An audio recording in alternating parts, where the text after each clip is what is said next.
Assalamualaikum warahmatullahi wabarakatuh. Selamat berjumpa di channel ini. Semoga saudara sehat walafiat, bahagia di dunia, selamat di akhirat. Itulah harapan kita. Agar terwujud, mari kita berislam sesuai Al-Quran dan hadis. Mari kita mulai dengan Bismillahirrahmanirrahim. Kesempatan kali ini merespon tentang adab di alam barzah terhadap orang yang telah meninggal atau mayat. Berdasarkan hadis, maka patut dipertanyakan hadis tersebut dari siapa atau dari mana. Kalau dari Allah jelas tidak mungkin, karena Allah tidak mungkin berfirman yang saling bertentangan antara Al-Quran dan hadis. Kalau mereka bilang dari sumbernya dari Nabi Muhammad, jelas tidak mungkin, karena bertentangan dengan karakter Nabi Muhammad yang sami'na wa ata'na dan mengikuti sesuai yang diwahyukan. Mari kita buktikan. Bismillahirrahmanirrahim. In attabi'u illa ma yuha ilayya qul hal yastawil a'ma wal basiru afala tatafakkarun. Aku tidak mengikuti kecuali apa yang diwahyukan kepadaku. Katakanlah, apakah sama orang yang buta dan yang melihat? Maka apakah kamu tidak berpikir, friend? Itulah jelas. Jadi narasi tentang adab di alam barzah dasar hadis perlu kita cross check dengan Al-Quran. Firaun dapat siksa kubur enggak? Enak enggak dapat siksa kubur? Enggak dikubur. Enakan mana Musa sampai Firaun.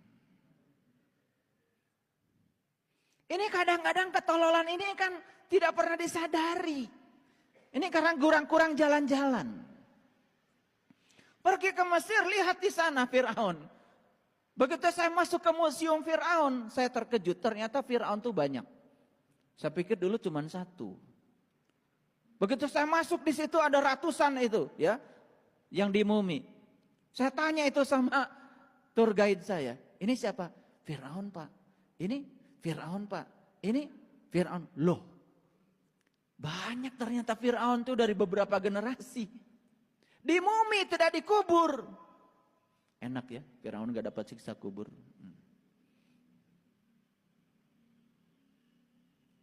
Kadang-kadang saya harus ngomong begini supaya ngerti. Ada orang yang mati dikubur, ada orang yang mati dibakar. Enakan mana? Mending dibakar dong, gak dapat siksa kubur. Karena begitu kita ngomong kuburan, langsung yang terpikir itu seonggok tanah. Padahal kuburan itu jasmani kita. Yang terkubur itu jiwa kita. Bahkan dari sekarang sebetulnya jiwa kita sudah menderita. Mendapatkan siksaan dari diri kita sendiri. Karena jiwa kita ditipu oleh pikiran kita sendiri. Bahkan apa kata pikiran bukan sekedar didengar, tetapi diikuti. Padahal pikiran itu dari palsu kita. Siksa kubur sudah berlangsung dari sekarang.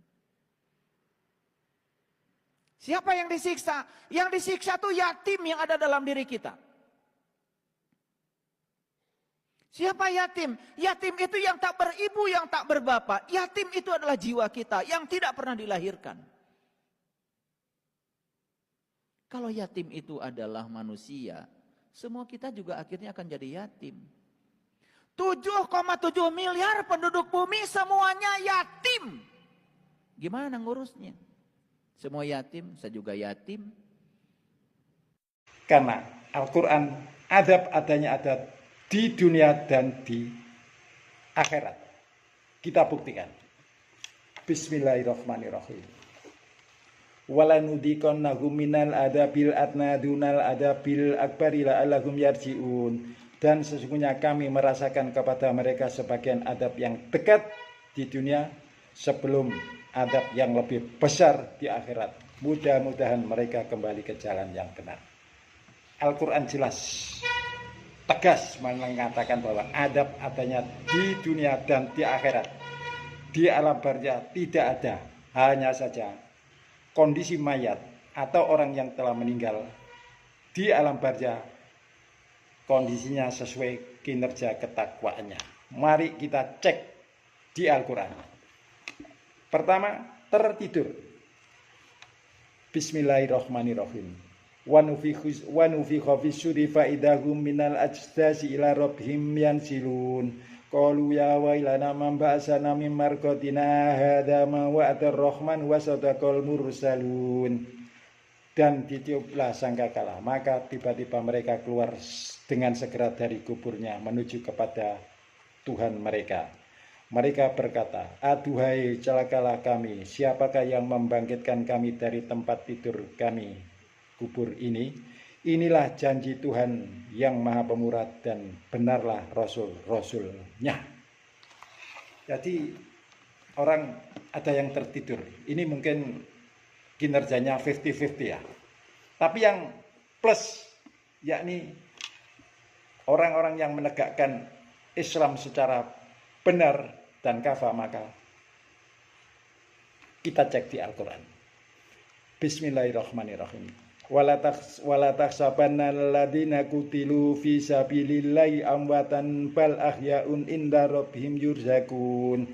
Farihina bima atahum wa hum min fadlihi wa yastabshiruna bil ladzina lam yalhaqu bihim min khalfihim alla khaufun alaihim wa la hum yahzanun. Dan janganlah kamu sekali mengira bahwa orang yang gugur di jalan Allah itu mati, sebenarnya mereka hidup di sisi Tuhannya dan mendapat rezeki. Mereka gembira dengan karunia yang diberikan Allah kepadanya, senang hati terhadap orang yang masih tinggal di belakangnya yang belum menyusul mereka. Mereka tidak ada rasa takut dan mereka tidak bersedih hati. Jadi orang yang iman dan implementasinya benar sesuai Al-Quran dan hadis, kondisinya bahagia. Sebaliknya, orang yang ingkar, kondisinya tersiksa. Ini digambarkan Fir'aun. Bismillahirrahmanirrahim. An-naru yu'raduna 'alaiha ghudwan wa asyan wa yauma taqumu sa'atu adkhilu ala fir'auna asadal adab. Kepada mereka dinampakkan neraka pada pagi dan petang, dan pada terjadinya kiamat dikatakan kepada malaikat, masukkanlah Fir'aun dan kaumnya ke adab yang keras. Jadi orang yang ingkar atau mengingkari Allah, Nabi Muhammad, Al-Quran, dan hadis terpilih, kondisinya tersiksa, bukan disiksa. Di alam barzah tidak ada pengadilan, yang ada kondisi mayat sesuai dengan kinerja ketakwaannya. Itulah Al-Quran. Maka tinggalkan faham bahwa di alam barzah ada pengadilan dengan reward punishment yang dilakukan malaikat bertentangan dengan Al-Quran. Bila mengimani yang bertentangan dengan Al-Quran, maka resikonya jelas. Quran 98 ayat 6, dan bangkit dengan memikul dosa yang besar dan buta. Silakan cek Quran surat 20 ayat 100 sampai 103 dan 124 sampai 127. Demikian, karena kesempatan yang terbatas. Mohon maaf. Wassalamualaikum warahmatullahi wabarakatuh.